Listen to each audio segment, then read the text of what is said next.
Extra boost, some Pfizer vaccine vials may contain something unexpected. How the FDA says it could help the push to end the pandemic.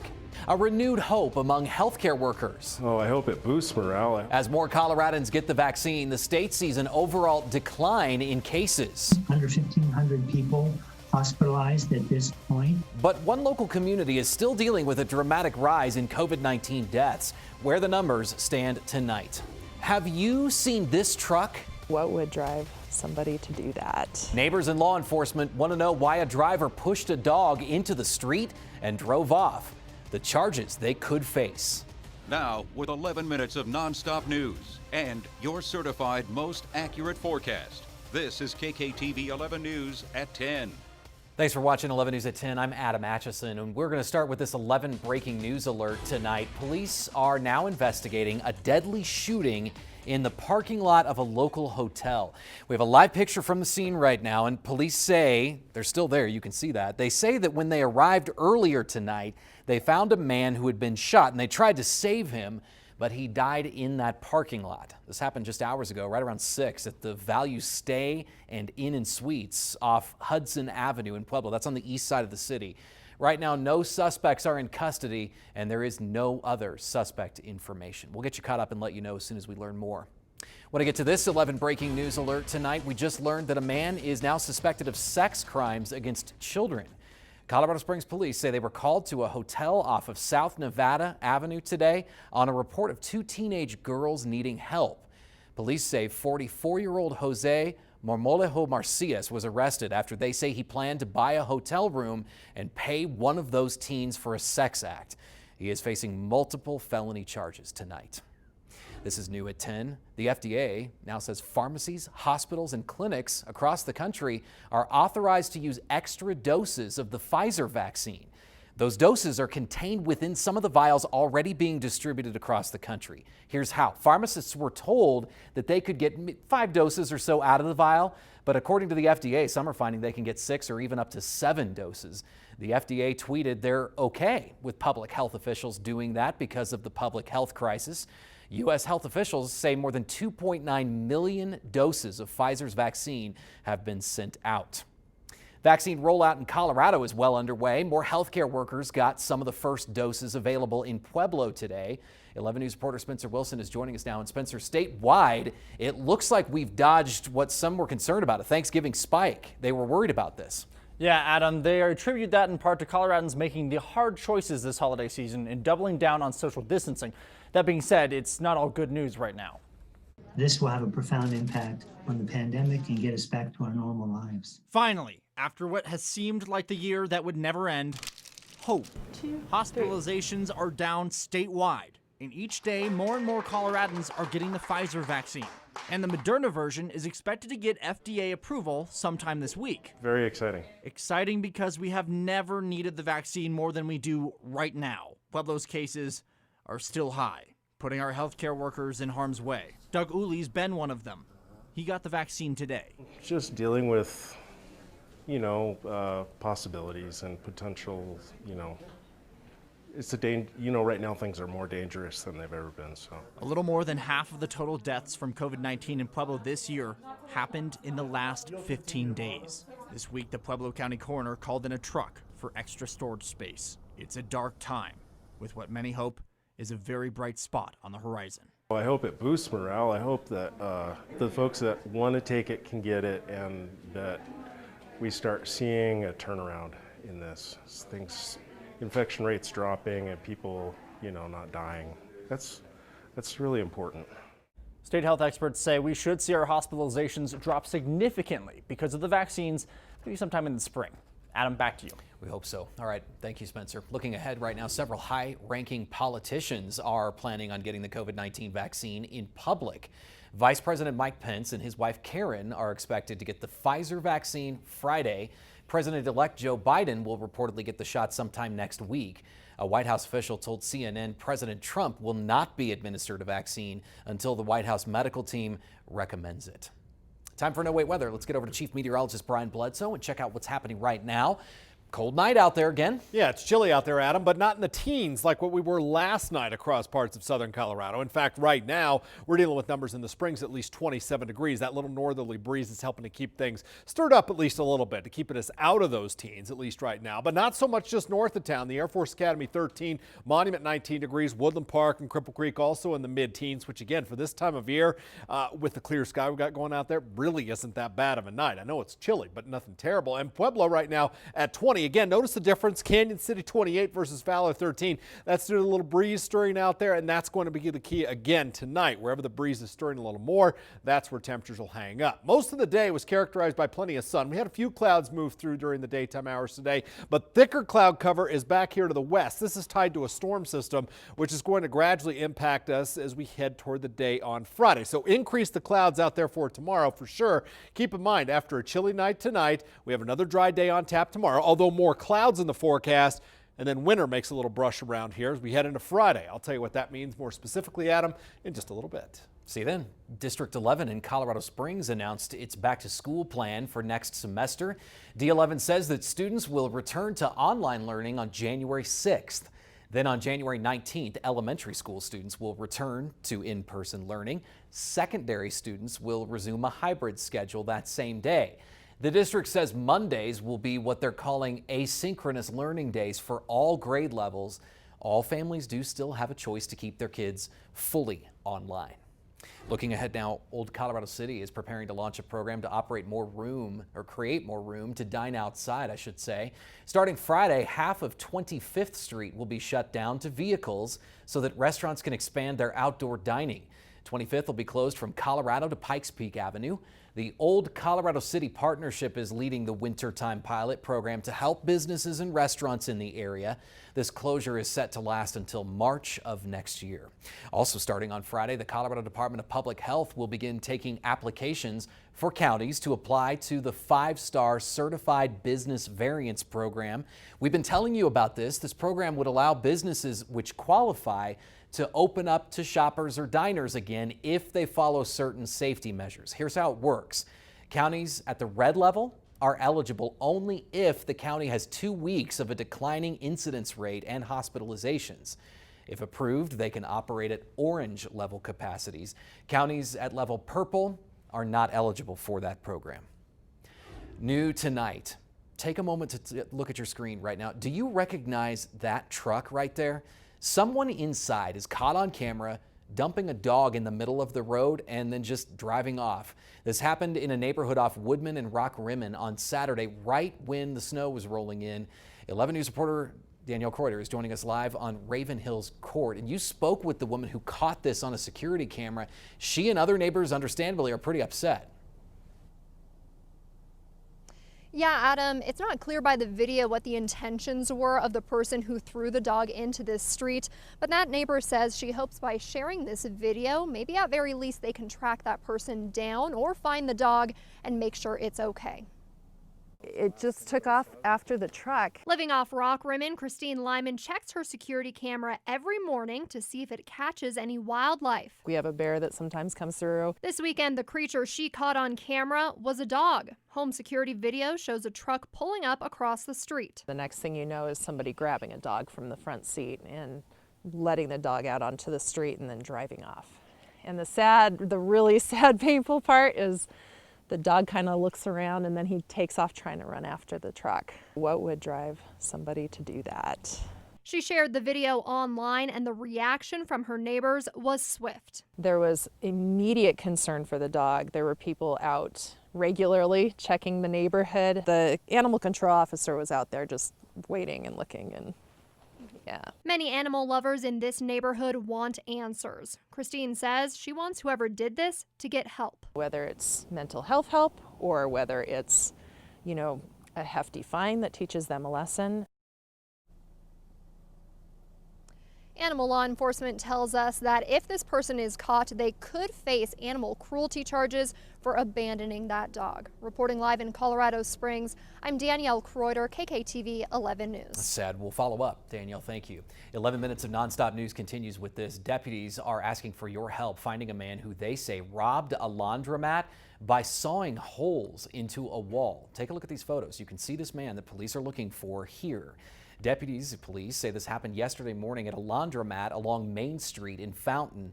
They say that he walked in, turned off the breakers, and then sawed holes into the drywall right next to the coin machine. Deputies say this was done so that he could have access to the back of the machine where the money is stored. This right here is the truck that deputies are looking for. If you have any information about the man or the truck, you're asked to call the El Paso County Sheriff's Office. Turning to an update tonight, the Pentagon's visit to Colorado Springs to decide if Space Command can stay here permanently was held virtually today. It was scheduled for in person, but a Pentagon official tested positive for COVID-19 prior to the trip. Right now, Space Command is headquartered at Peterson Air Force Base. Colorado Springs and 5 other cities are being considered, though, for permanent headquarters, and Pentagon officials are scheduled to come here again next week to scope out our community, our area. A final decision will be made in January. Okay, we also have an update tonight on the Battle of the Bells. So each Wednesday for the last 2 weeks, KKTV's morning team and evening team have been competing to raise money for the Colorado Springs Salvation Army. And our evening team won the overall totals with a boost of over $800. $800 put in one kettle just this afternoon. With online donations and last week's donations combined, the evening team brought in just over $4,000 total. Morning team had a respectable showing. They brought in over $3,000 over the last 2 weeks. And together, the important part is that KKTV helped the Salvation Army raise over $7,000 thanks to your donations, your generosity in the community. Thank you so much. With just 9 days until Christmas and an increase in holiday shipping, the post office is warning that your packages might be delayed. Coming up on 11 News at 10, what local post offices are doing to get your packages shipped on time and how you can help. And later on, lawmakers on Capitol Hill are working to complete a new stimulus package. What both sides are saying and what could be included for you in a potential deal. Brian? Adam, high temperatures were all over the place today across southern Colorado, which can sometimes be the case, ranging from only 30 in Lana to 50 in Canyon City. Tomorrow, another day kind of like this, and then some changes on Friday. We'll talk about that and what lies ahead for your weekend. It's coming up. Mail facilities are swamped with shipments. The warning from USPS about sending packages in time for Christmas when 11 News at 10 returns in 60 seconds.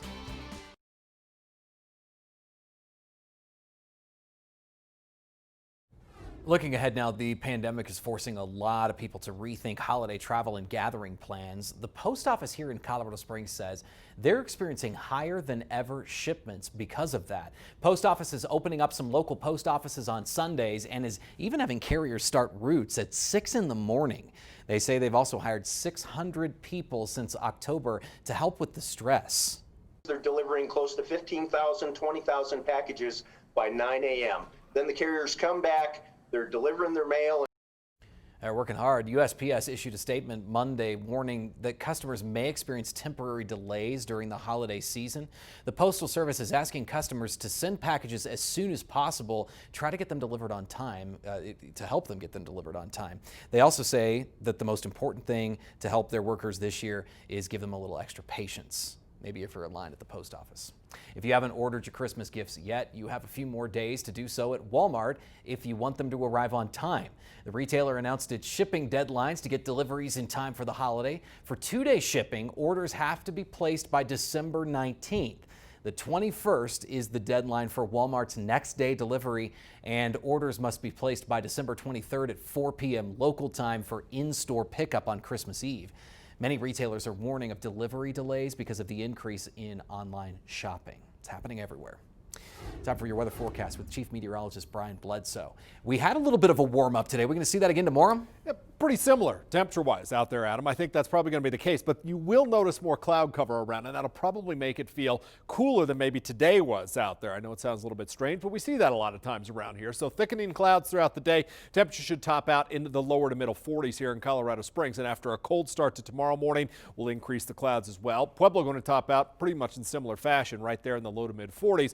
Most areas in southern Colorado in the 40s tomorrow afternoon. We'll finally be able to mix a little bit of that cool air out of the Arkansas Valley down here, and we'll warm temperatures up just a little bit. So nobody's really warm tomorrow. And as I said, with the cloud cover around, you'll definitely want to take a coat when you leave the house tomorrow morning, and you're probably going to need it off and on through the majority of the day if you're going to be out and about. Bottom line, we have some changes again headed our way as we head into your day on Friday. That's when we're going to start out maybe a few flurries here up across the Palmer Divide. Better snow chances to the west in the mountains. Either way you cut it here, we're going to start out chilly, and we're going to keep it that way throughout the day. However, the storm that's coming through on Friday, not that strong and isn't packing much cold air. Look at the temperatures here, basically in the low to mid 30s for a lot of us, even some upper 30s here and there. That'll keep the snow fairly wet, and I'm not anticipating heavy snow with this either. Just some nuisance snow that out there to make the roads wet, maybe stick a little bit on anything elevated off the ground, and then as we head into Friday evening, it's pretty much out of here. We'll clear the sky out, and that'll pave the way for a chilly night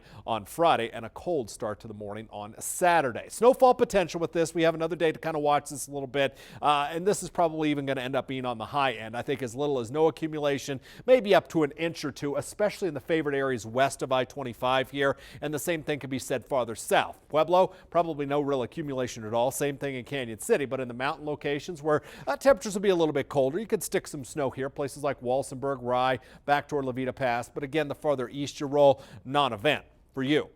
And as we head into the weekend, what is that going to mean for us? Well, after a setback after tomorrow with temperatures in the 30s, Saturday back in business with some sunshine and 44 degrees. On Sunday, 48 degrees, 50 show up here on Monday and Tuesday, and then we'll see temperatures cool back down on Wednesday. So again, turn the corner a little bit here during the back part of the weekend with some better stuff. Pueblo, Canyon City, and Woodland Park, one shot of snow in there. That comes on Friday, but after that, a steady warming trend. Pueblo, you'll be up there around 60 perhaps on Tuesday, and Woodland Park in the middle 40s. Now, let's get to an 11 breaking weather alert for you. In the Northeast, a state of emergency has been declared where more than 70 million people are under winter storm warnings and advisories with 1 to 3 feet of snow possible for some areas.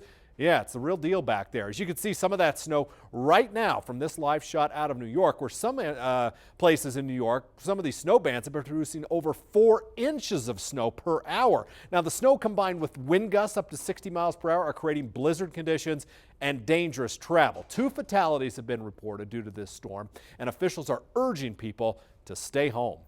Hey, listen, stay home. Because if you get into a crash out there and something happens out there, I have to dispatch emergency folks to get there, and we endanger those folks.